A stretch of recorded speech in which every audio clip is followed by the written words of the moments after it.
Enzymes are biological catalysts in our body that aid in speeding up and activating chemical reactions in it.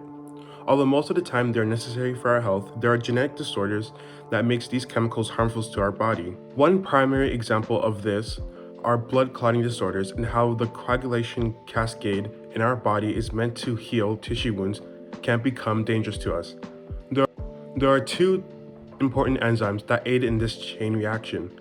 Factor XA is the first enzyme that will cleave the peptide bonds in prothrombin to produce thrombin for the final step of this chemical reaction. Thrombin is the second biological catalyst and is a multifunctional serine protease, which specifically maintains homeostasis within our body by regulating platelet function and blood coagulation.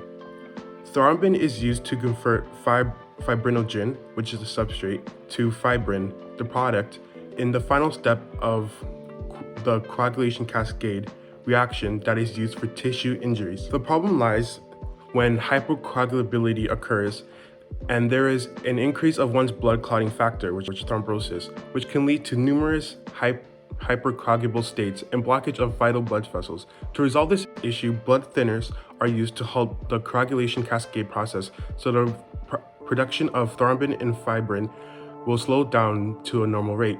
Heparin is an anticoagulant drug used to treat hypercoagulability by decreasing clotting factor in blood vessels. Heparin will allosterically bind to an anti-thrombin-dependent mechanism, which is a naturally occurring protein in our bodies, to activate the inhibitor. One heparin molecule contains multiple chains of polysaccharides that act as a bridge between the two biological catalysts and AT. There are exosites, which are secondary sites in an enzyme that needs to be occupied for enzyme activity to occur. Heparin and AT will bind to these sites in thrombin or factor XA enzymes to initiate inhibition.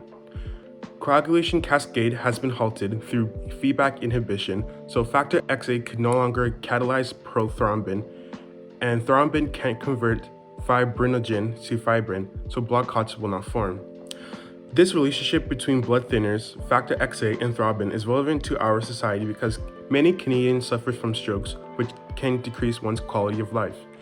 In Canada, 25,000 people have strokes and around 14,000 citizens die of a stroke every year, and around 741,800 adults that are 20 years and older live with effects of a stroke through adult disabilities.